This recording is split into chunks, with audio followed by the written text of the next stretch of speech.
Kalau kamu lagi nonton video ini, kemungkinan views kamu lagi stuck di YouTube dan kamu sudah mencoba upload konsisten tapi viewsnya masih segitu-gitu aja. Dan bahkan untuk mencapai 4000 jam tayang itu rasanya jauh banget. Dan kamu mulai mikir, apakah channel aku ini memang layak untuk monetisasi? Nah, nggak apa-apa. Aku ngerti banget rasanya karena aku juga pernah mengalami di posisi ini ya.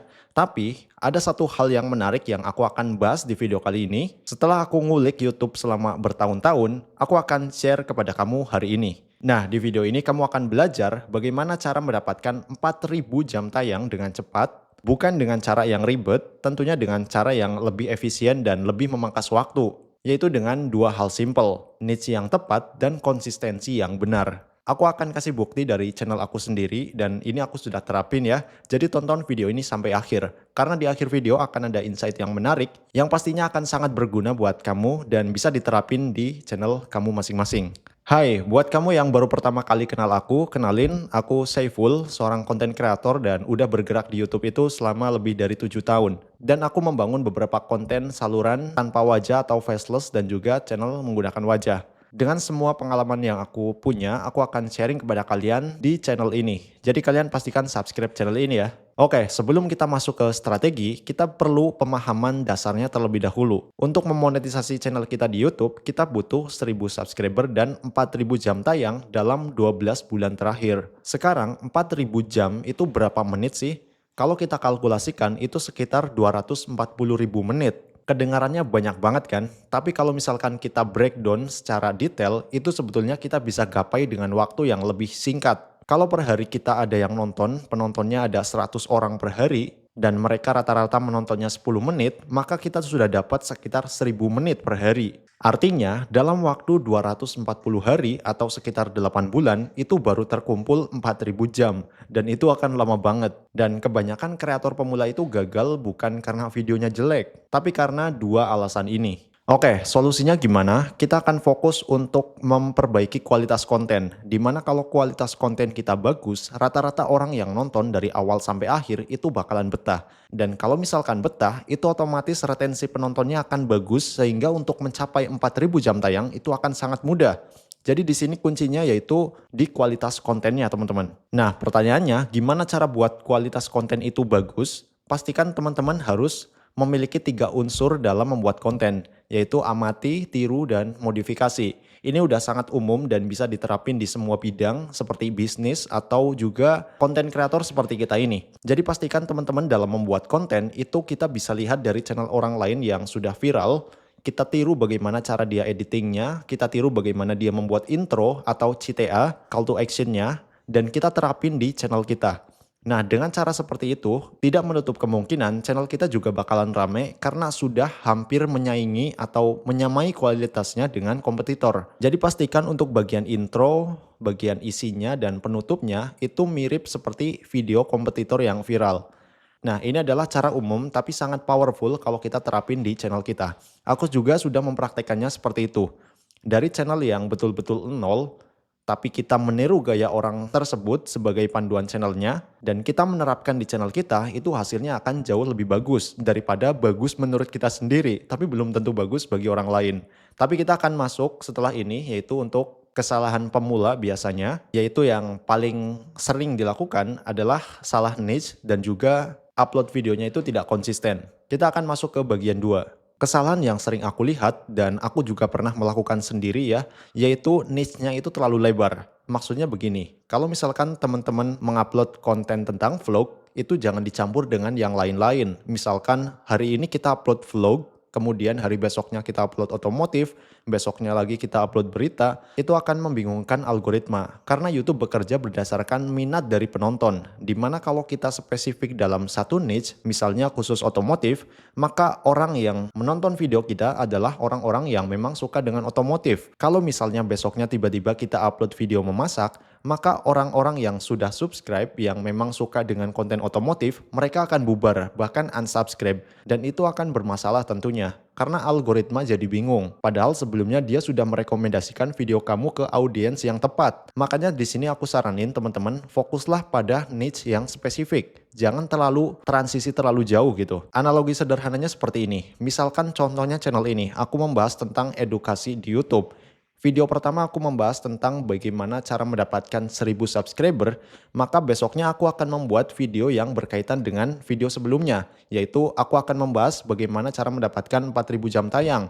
Nah, misalkan kalau sudah, berarti kita untuk video selanjutnya, kita akan membahas berkaitan dengan jam tayang ataupun subscriber lagi. Jangan transisi terlalu jauh. Nah, itu dia tipsnya. Kalau misalkan teman-teman di bidang lain atau di konten lain, pastikan juga harus mirip-mirip. Oke, itu mungkin untuk kesalahan yang pertama. Kesalahan yang kedua, biasanya pemula itu tidak upload konsisten. Kalau misalkan teman-teman upload rutin sekitar 2 minggu atau 1 minggu 2 video lah.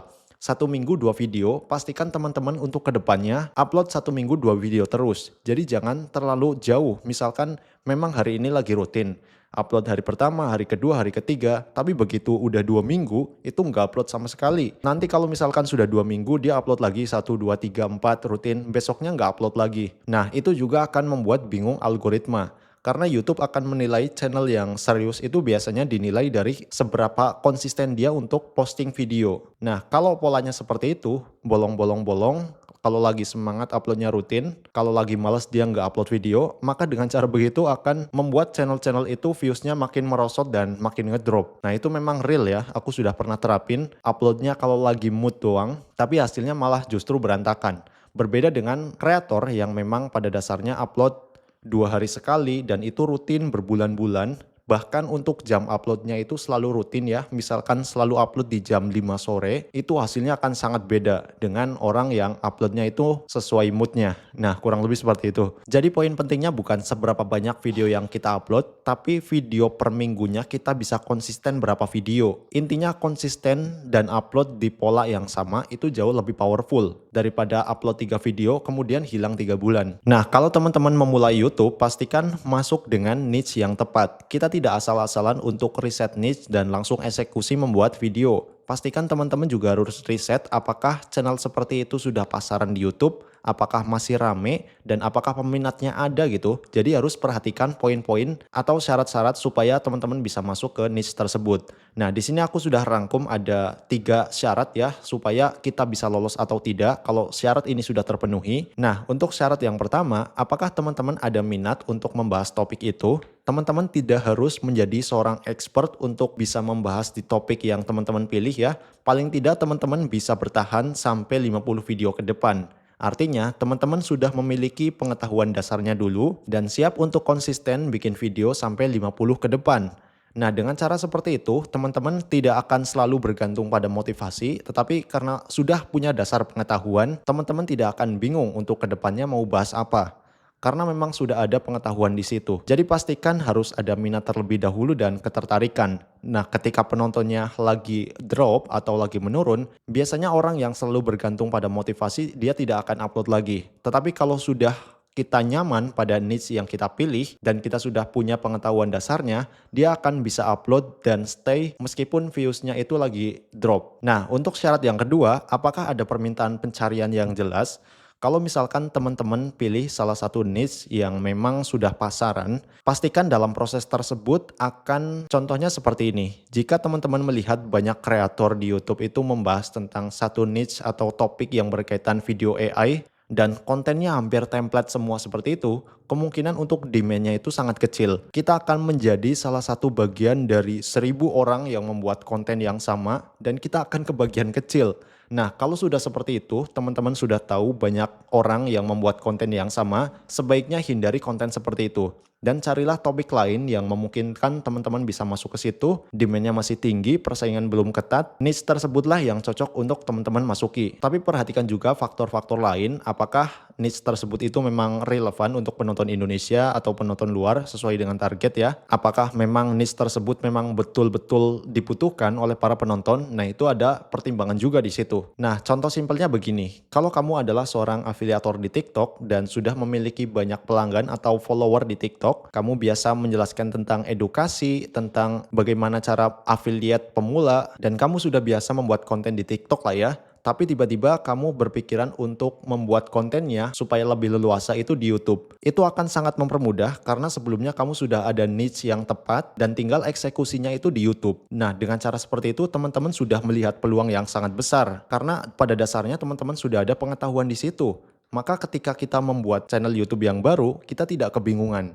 Dari situlah potensi perkembangan channelnya juga akan lebih bagus daripada betul-betul yang dari nol dan nggak ada pengetahuan sama sekali. Mungkin untuk konten lain masih cocok, seperti konten informasi atau hiburan masih relate. Tapi di sini kita akan tekankan bahwa kalau kita sudah ada skill tertentu atau keahlian tertentu, maka kita akan mempermudah untuk pembuatan channelnya. Contoh lain lagi, saya seorang konten kreator juga di Instagram dan mengedukasi tentang konten target penonton luar negeri di YouTube.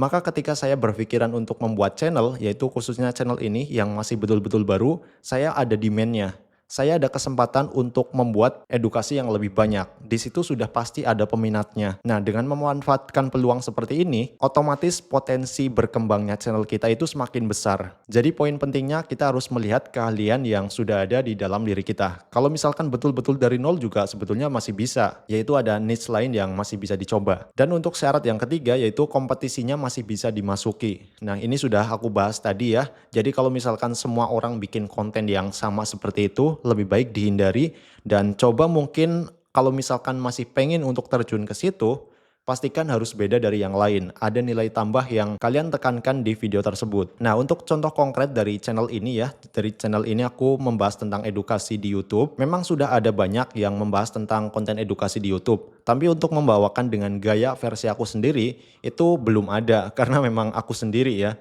Aku lebih menjelaskan untuk strategi monetisasi, bagaimana memanfaatkan AI untuk bisa monetize di YouTube, dan tools-tools yang aku gunakan untuk mengembangkan sebuah channel. Oke, selanjutnya kita akan masuk ke kenapa konsistensi itu lebih penting daripada kualitas di awal. Nah, pada saat awal-awal teman-teman upload video, teman-teman tidak tahu bagaimana thumbnail yang bagus seperti apa, video yang perform seperti apa, CTR yang tinggi itu seperti apa, yang membuat konten kita viral gitu ya. Teman-teman belum punya datanya. Nah, cara yang paling masuk akal supaya kita tahu semua itu, yaitu dengan konsisten upload. Karena akan sangat berbeda orang yang uploadnya 20 video dalam waktu 3 bulan dengan orang yang cuma upload 1-3 video dalam 3 bulan. Tentu pengalamannya akan berbeda.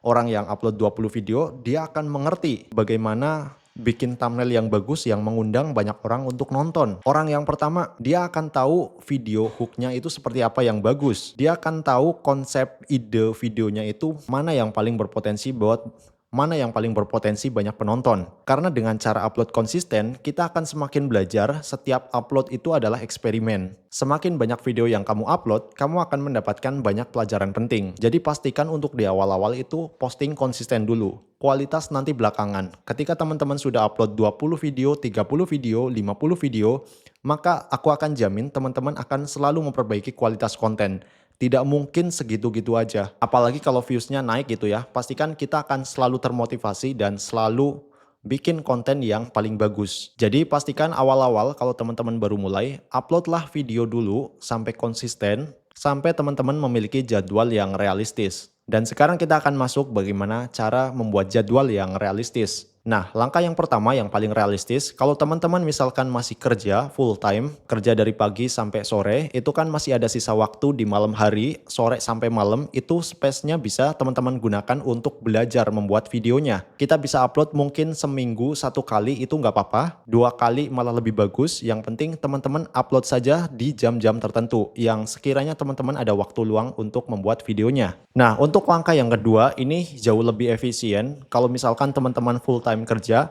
ada waktu luang kayak misalkan di hari libur, di hari Minggu, buatlah atau luangkanlah teman-teman untuk rekam 2-3 video. Jadi ketika begitu teman-teman sibuk, 2 video inilah yang akan meng-compare untuk video selanjutnya. Jadi nggak perlu rekaman di saat itu juga, tapi kita sudah punya stok videonya. Dan langkah yang ketiga, ini yang paling penting. Manfaatkan tools AI untuk memudahkan kita memproduksi video. Kita sekarang sudah ada AI canggih seperti ChatGPT ataupun Claude yang memudahkan kita untuk membuat setup channelnya, thumbnailnya, narasi atau skripnya, judul yang recommended yang seperti apa, atau untuk membuat deskripsi, tag, dan SEO-nya juga bisa menggunakan AI. Nah, manfaatkan AI tersebut untuk memaksimalkan channel teman-teman. Jadi selain memangkas waktu, hasilnya juga akan lebih maksimal. Itu yang aku terapin di channel ini. Oke, bagian terakhir ini saya akan tunjukin kepada teman-teman yang nggak semua kreator mau tunjukin ya. Di sini aku akan tunjukin dari data di channel aku sendiri, yaitu aku baru upload 3 video. Video pertama itu 2 minggu yang lalu penontonnya masih 500. Video yang kedua itu masih 9 hari. Per hari ini ya, itu penontonnya sampai 6,6 ribu. Wah, ini channel betul-betul dibangun dari nol. Dan aku membuat step by stepnya dan aku upload di channel ini. Teman-teman bisa lihat, teman-teman bisa menjadi saksi untuk perkembangan channel ini. Nah, kalau kita perhatikan di sini, 3 video tersebut yang sudah aku upload, termasuk 4 video ini, itu kalimat awalnya adalah cara bla bla bla, cara membuat, cara dapat, atau cara bla bla bla gitu ya, cara membuat video pesawat terbengkalai, cara membuat channel YouTube dari nol, cara dapat 1000 subscriber, itu semua memang sudah terpola, sudah aku setting dari awal. Termasuk video ini yaitu cara mendapatkan 4000 jam tayang gitu kan. Bukan tanpa alasan ya teman-teman. Jadi untuk algoritma yang sekarang aku pahami, judulnya itu memang harus mirip-mirip. Apalagi kalau kita sudah dapat momentum seperti video yang viral ini, 6,6 ribu. Dan saat ini saya mendapatkan 344 orang yang subscribe. Nah, aku membuat judul-judul seperti ini tujuannya adalah memudahkan algoritma supaya mencocokkan video aku dengan orang yang butuh tontonan ini. Nah, begitulah cara algoritma bekerja. Video akan direkomendasikan oleh YouTube berdasarkan minat penonton, bukan seberapa bagus videonya. Semoga teman-teman bisa pahami ya. Oke, itu tadi dia guys untuk cara mendapatkan 4000 jam tayang dengan memaksimalkan yang kita punya ya. Yaitu yang pertama adalah pilih niche yang spesifik, yang ada demand nyatanya. Yang kedua, bangun upload sistem yang konsisten, bukan yang sempurna. Nggak apa-apa kita upload 1 minggu itu 2 kali, yang penting konsisten daripada upload 3 hari rutin tapi sebulan nggak upload lagi. Terus yang ketiga, pakai setiap video itu sebagai data. Teman-teman harus belajar berdasarkan video yang sudah upload. Kalau ada yang viral, teman-teman amati kenapa video itu bisa viral. Apakah hooknya bagus? Apakah thumbnailnya terlalu bagus? Apakah penontonnya itu menonton sampai akhir? Nah, kalau udah tahu polanya, teman-teman bisa terapin di video selanjutnya. Oke, teman-teman, kalau video ini bermanfaat, jangan lupa subscribe dan mampir ke Instagram aku @saifulhidayat4k. Di situ aku akan sharing beberapa edukasi yang mungkin akan membantu teman-teman untuk grow di channel YouTube kalian masing-masing. Sampai ketemu di video selanjutnya.